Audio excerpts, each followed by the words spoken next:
अस्सलामुअलैकुम दोस्तों, my self Sheikh कायनात Fatima, founder come chief editor of 4NK news.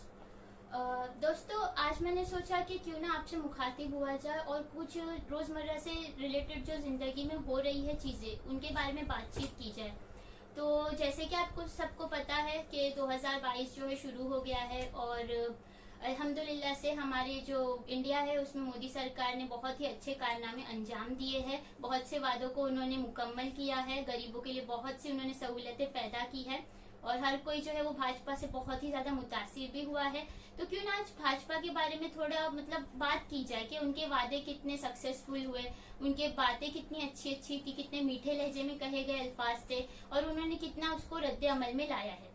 तो दोस्तों, पहले तो ये कि झूठ बोल बोल कर सच कीजिए और अगर ये हुनर हो तो सियासत कीजिए। जी हाँ, बिल्कुल। जैसे कि आप सबको पता है, मोदी जी जो थे 2014 से है वो हमारे जो पीएम बने हुए हैं, प्राइम मिनिस्टर ऑफ इंडिया है। उन्होंने बहुत से हमसे वादे किए थे, वादे लिए थे और बहुत से वादे उन्होंने मुकम्मल किए हैं। तो मैं आपको जरा याद दिला देती हूँ कि उनके वादे कौन कौन से थे। सबसे पहला वादा जो मोदी जी ने किया था हमसे कि उन्होंने कहा था कि स्विस बैंक का जो है वो कुछ करेंगे। काला धन के रिलेटेड उन्होंने बयान किया था। 15 लाख के ऊपर भी उन्होंने कुछ कहा था, अगर आप याद करें तो। अच्छे दिन का उन्होंने वादा किया था। गुजरात मॉडल रिलेटेड उन्होंने कुछ बताया था। 2 करोड़ रोजगार दस्तयाब किए जाएंगे, ये बातें भी उन्होंने की थी। मतलब सस्ता पेट्रोल होगा, सस्ता गैस होगा, वगैरह वगैरह। अब ये सब होगा तो सबका साथ होगा और सबका विकास होगा। और उन्होंने ये भी कहा था कि मैं जो हूँ वो इंडिया को नंबर 1 बनाने में कोई कसर नहीं छोड़ूंगा और उन्होंने बनाया भी है। जैसे कि आप देख सकते हैं, महंगाई जो है वो नंबर 1 पर है, भ्रष्टाचार जो है वो नंबर 1 पर है, अपराध जो वो हो रहे हैं वो नंबर 1 पर है, बेरोजगारी जो है वो नंबर 1 पर है। और जो उन्होंने रुपये के डॉलर के मुकाबले जो रुपया उन्होंने कमजोर बनाया है वो चीज भी नंबर 1 पर है। ठीक है। और आजकल जब आपको सबको पता है कि इलेक्शन जो चल रहा है, तो उसमें मोदी जी ने अभी रिसेंटली कुछ स्टेटमेंट भी बताया था, नमक के रिलेटेड था, अगर आपको याद हो। तो वो उन्होंने आप सोच भी नहीं सकते, इतने जल्दी तो मौसम भी नहीं बदलते जितने जल्दी हमारी मोदी सरकार बदल जाती है। पहले तो उन्होंने ब्लेम किया कि जो है नमक, वो मोदी का नमक खाते हैं। फिर बाद में जब प्रियंका गांधी ने फटकार लगाई तो उन्होंने अपना जो भाषण है उसको तब्दील करके बताया कि नमक उन्होंने खाया है। तो आप गिरगिट की भी एक एग्जाम्पल ले ले, वो भी इतने जल्दी नहीं बदल सकता जितने जल्दी हमारी भाजपा सरकार बदलती है। अब देखिए ना, मोदी मीडिया जो थी वो 50 ग्राम ड्रग कहाँ से आया है उसका पता वो लगा सकती है, लेकिन फुलबना में जो 300 kg RDX कहाँ से आया आज तक उसका पता नहीं लगा सकी। ये कोई बात ही बताइए, आप खुद बताइए। और आपको नहीं लगता मोदी जी के भाषण सुन के ऐसा नहीं लगता कि उनका बचपन जो मोहल्ले की चुगलखोर औरतें हैं उनके साथ गुजरा होगा? मुझे तो थोड़ा बहुत पता नहीं है, छोड़िए खैर। और मैं आपको बताना चाहूंगी कि राज्यसभा सरकार जो है उन्होंने एक सवाल का जवाब देते हुए कहा था कि पिछले 3 सालों में जो है 9000 से ज्यादा लोगों ने बेरोजगारी की वजह से सुसाइड किया है और अनफॉर्चुनेटली 16,000 से ज्यादा लोग ने दिवालिया होने की वजह से सुसाइड किया है। आप देखिए वादे कितने मुकम्मल हुए हैं उनकी।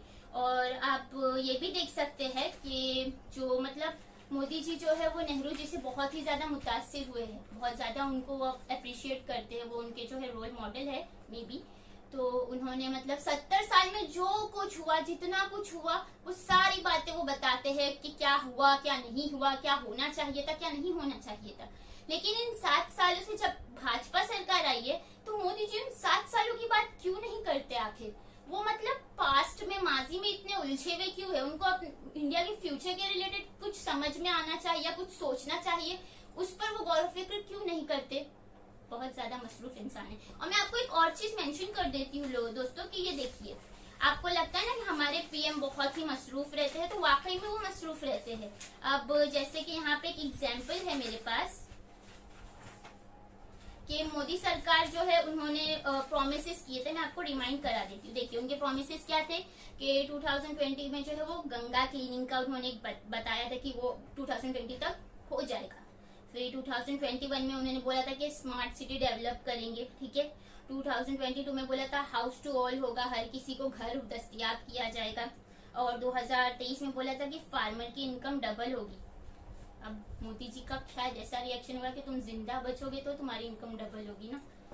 लेकिन एक बात याद रखिए, इन सब चीजों में जो चीज कंप्लीट हुई है 2019 से पहले, वो ये है कि भाजपा का हेडक्वार्टर बन गया। वाह मोदी जी वाह, आप जैसा पीएम हो तो फिर देश का तो नंबर 1 पे पहुंचना होता है, बनता है। अब एक और चीज आप देखिए यहाँ पर दोस्तों कि लॉकडाउन में मोदी जी ने, ठीक है, लॉकडाउन कंडक्ट कर दिया बिना वार्निंग के, बगैर किसी वार्न किए हुए। प्लस बसेस जो थी वो सब बंद हो गई, ट्रेनें लोगों के लिए दस्तयाब नहीं थी। आपने देखा होगा कि बहुत से लोग ने स्ट्रगल किया है। आपको याद होगा कि एक माँ थी, उनका बच्चा जो था सूटकेस पे बैठा हुआ था, वो अपने बच्चे को, सूटकेस को घसीटते हुए अपने बच्चे को, मतलब लोगों ने कितना 500-600 किलोमीटर का कुछ सफर किया।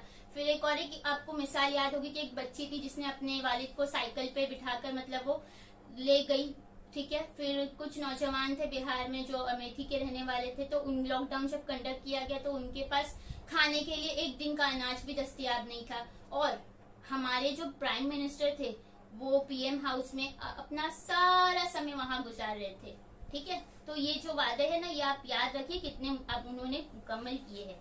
और भी आपको मैं याद दिलाना चाहूंगी कि आप देखिए, मुद्दे की बात पर आते हैं। मोदी जी हमारे जो पीएम हैं वो 18 घंटे काम करने का उनका नतीजा देखिए।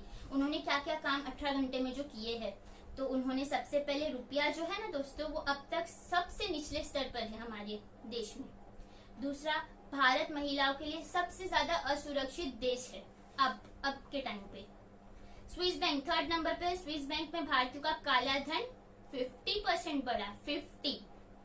फोर्थ नंबर पे आता है हर 2 घंटे किसान जो है आत्महत्या कर रहे हैं, ठीक है।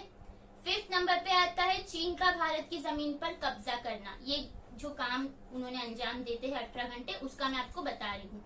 छठे नंबर पे आता है कि जीएसटी जो था उन्होंने लागू किया था, अलग अलग तरीके के, पता नहीं किस किस तरीके के जीएसटी लगा दिए है, तो वो उनका जो था फेल हो गया।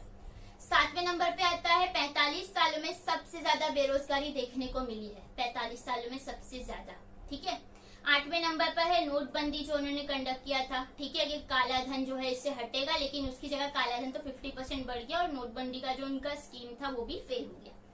और 9वें नंबर पे आता है कि देश में जो गरीबी का दर है वो सबसे ज्यादा इस वक्त चल रहा है। तो मतलब अब ऐसा लगता है कि जो बुरे दिन थे ना, लोगों को वो भी लगता है कि वो दिन भी अच्छे थे अब के दिन से अगर वो कंपेयर किए जाए तो। और आपको नहीं लगता कि हमारे मोदी जी ने दुनिया में हर जगह का दौरा कर लिया है, बस अब उनका दिल का दौरा रह गया है, ठीक है।